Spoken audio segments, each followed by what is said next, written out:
안녕하세요. RF Q&A입니다. 오늘은 통신 시스템의 주요 부품에 대해서 살펴보도록 하겠습니다. 첫 번째 부품은 증폭기입니다. 증폭기는 기본적으로 입력된 신호의 신호 크기를 키워주는 역할을 하게 됩니다. 그래서 증폭기 또는 앰플리파이어라고 하게 되는데요. 통신기와 수신기 모든 시스템에 사용되고, 통신기에서는 통신 전력이 멀리 있는 수신단까지 충분한 에너지를 유지한 상태로 도달할 수 있도록 하는 역할을 하게 되고요. 그래서 통신기에서는 신호를 엄청 세게 쏩니다. 그렇게 강하게 나가는 통신 전력이 왜곡되거나 또는 내 시스템 말고 다른 시스템에 영향을 미치게 되는데, 그 영향들도 같이 확인해 볼 필요가 있습니다. 이 얘기는 무조건 강하게 송출한다고 다 좋은 건 아니고요. 주변 환경에 맞게끔 송출되어야 되고, 그래서 이 송출 전력 부분은 법으로 정해져 있기도 합니다. 수신기인 경우는 반대로 전자파를 통해서 멀리 날아온 전자파가 매우 미약하기 때문에 이렇게 미약한 수신 신호가 수신기 내에서 잘 처리되고 복원될 수 있도록 신호를 증폭해 줍니다. 그런데 여기서 중요한 부분은 신호를 증폭하게 될 때 신호를 타고 들어온 주변의 다양한 잡음 특성이 함께 증폭을 하게 됩니다. 그래서 수신기 쪽에서의 증폭은 잡음의 증폭은 최소로 하고 내가 원하는 신호를 보다 크게 증폭시키는 관점으로 설계를 하게 됩니다. 증폭기는 주로 트랜지스터를 활용하게 되는데요. 가장 대표적인 트랜지스터들이 이제 BJT 계열과 이제 FET 계열이 있습니다. 최근에는 더 다양한 트랜지스터 구조들이 나오고 있는데요.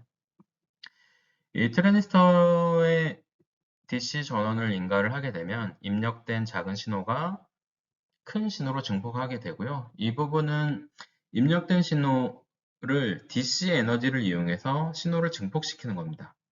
그래서 신호를 증폭시킨다 그래서 에너지 보존 법칙이 깨지는 게 아니라 증폭된 에너지는 DC에서 보충하는 거라고 볼 수 있습니다.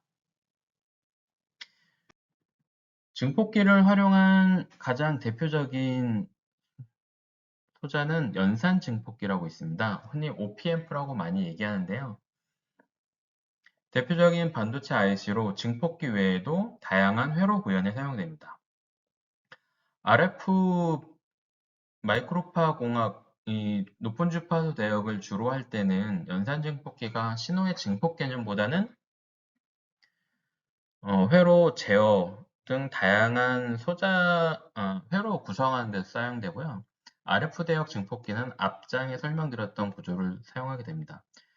연산 증폭기를 활용한 회로는 가장 기본적으로 이제 반전 증폭기가 있고요. 그다음에 여러 입력 신호가 있으면 그 입력 신호를 합산하는 증폭기도 있고, 그 외에 뭐 적분기, 미분기 역할들이 있어서 이 회로들을 이용해서 다양한 제어 회로든 뭐 낮은 주파수 대역에서 사용 가능한 회로들을 만들게 됩니다. 다음 부품으로는 발진기가 있습니다. 오실레이터인데 회로에서는 클럭 신호라든지 어떤 변환을 위한 기준 신호들이 다양하게 존재하게 되는데요. 그 기준이 되는 신호들을 만들어내는 대표적인 소자입니다. 일정한 주기의 신호를 생성하고 외부 입력 없이 자체 신호가 발생하게 되는 소자입니다. 또 정현 신호, 즉 사인파를 생성하기도 하고요. 회로 조합들을 이용해서 뭐 삼각파 또는 사각파 또는 클럭 신호 등 다양하게 이제 발생하게 됩니다. 아이콘으로는 이와 같이 하게 되는데요. 시간에 따라서는 일정한 사인파가 나온다고 하면 주파수 차원에서 보면은 하나의 주파수로 나오는 거고요.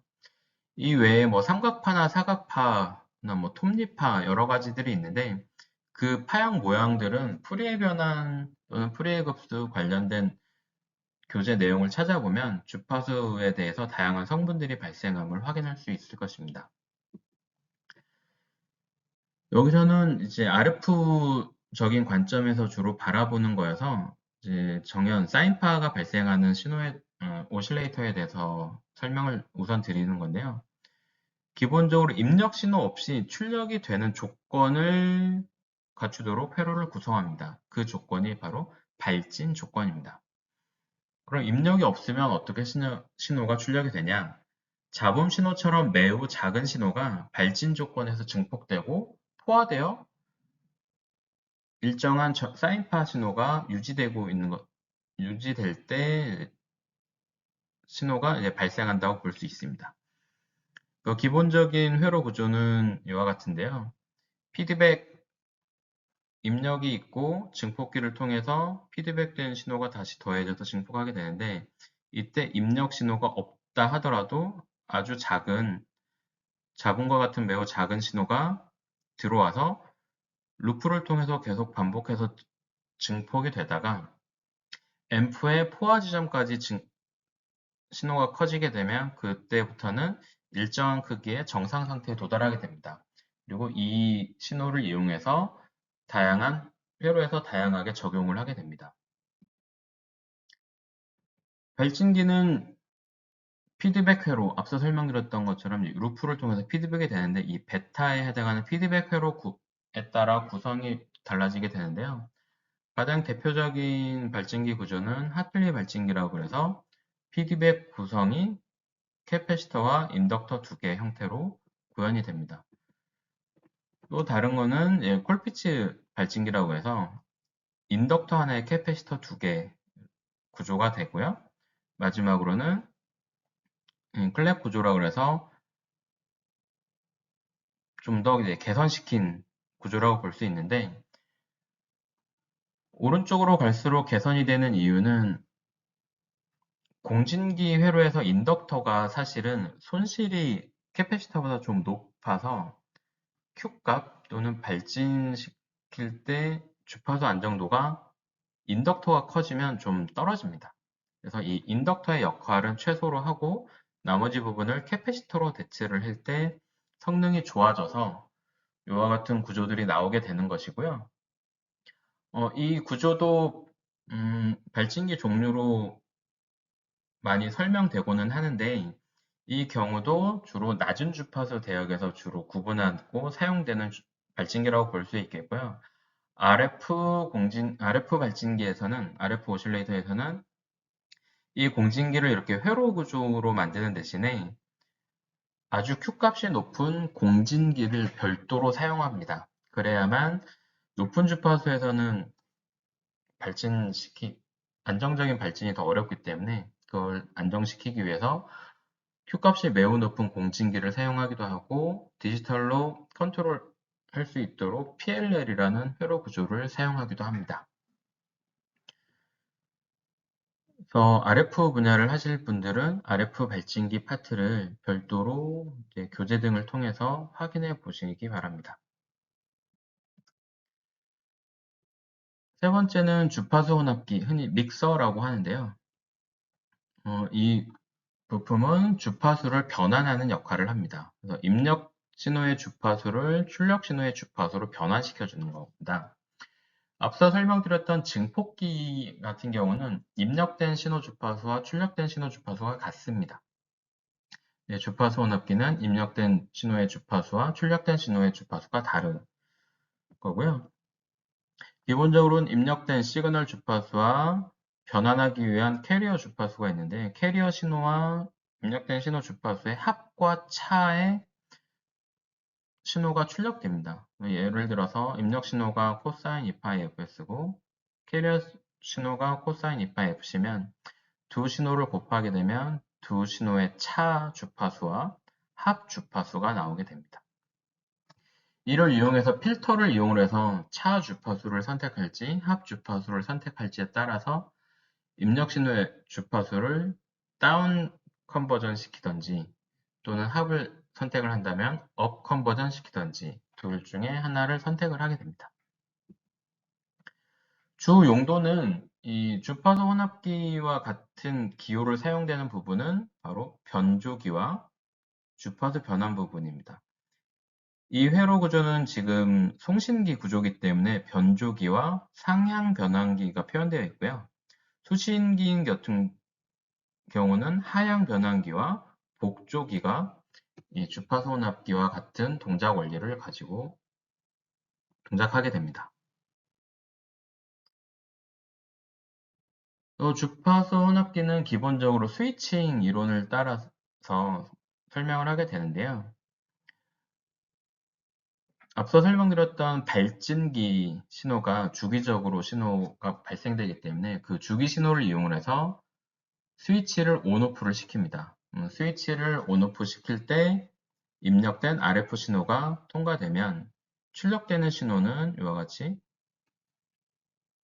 연속적인 신호가 아니라 불연속적인 신호가 발생하게 되고요. 이를 푸레 변환을 통해서 주파수 성분들로 이렇게 구분할 수 있습니다. 그러면 스위치가 하나만 있는 경우는 스위칭 신호가 나오게 되고요. 그 다음에 주파수의 차, 합, 그리고 또 다른 고차 모드 성분들이 쭉 나오게 됩니다. 그래서 이 에너지가 가장 강한 거는 이 첫 번째 스위칭 주파수와 차 신호, 합 신호고 나머지는 점점 작아지기 때문에 이때 어떤 신호를 선택하느냐가 달려 있고요. 스위치에 DC 성분이 존재하기 때문에 on, off여서 DC 성분이 존재하기 때문에 입력 신호가 출력에도 나타나게 됩니다. 이 부분을 좀 개선하기 위해서 입력 신호가 출력 신호에 나오는 걸 개선하기 위해서 밸런스 구조를 사용할 수도 있습니다. 하나의 스위치를 가지고 on, off 시키는 게 아니라 플러스 마이너스로 신호 넘어가도록 만들어주면 DC 성분이 없어지고 출력 신호에는 합차 신호만 존재하게 됩니다. 위에 있는 믹서 구조는 싱글 엔디드, 아래쪽에 있는 거는 밸런스드 믹서라고 얘기를 하게 됩니다. 믹서는 기본적으로 다이오드나 트랜지스터를 이용을 해서 만들고 있고 비선형성을 활용하는 것이기 때문에 S 파라미터만 가지고 해석이 안 되고요. 스위칭이 가능한 비선형 해석이 가능한 모듈을 이용해서 해석이 가능합니다. 마지막으로 필터를 살펴보도록 하겠습니다. 필터는 원하는 주파수 신호를 통과시키고 원하지 않는 주파수 신호는 차단하는 역할을 하게 되는 거고요. 가장 대표적인 게 로패스 필터, 다음 하이패스 필터, 대역 통과 밴드패스 필터, 대역 저지, 밴드 스탑 필터 이렇게 크게 네 가지로 나눠져 있습니다. 기본적으로 인덕터와 캐패시터의 구조로 이루어져 있고 이론적으로는 인덕터와 캐패시터 값으로 해석을 하고요. 실제 RF에서는 공진기의 주기구조 등을 이용을 해서 해석을 많이 합니다. 낮은 주파수 대역은 인덕터 캐패시터 값을 가지고 활용할 수도 있고요. 높은 주파수가 되면 공진기 또는 스터브 등 다양한 선로 소자를 활용하여 필터를 구성하게 됩니다. 그 외에 다양한 디바이더, 공진기 등 여러 가지 소자들이 있는데요. 회로 구성할 때 그리고 시스템 성능을 구현할 때 가장 주요한 부품이 된 이 네 가지를 살펴보았습니다. 오늘은 이상 마치도록 하겠습니다.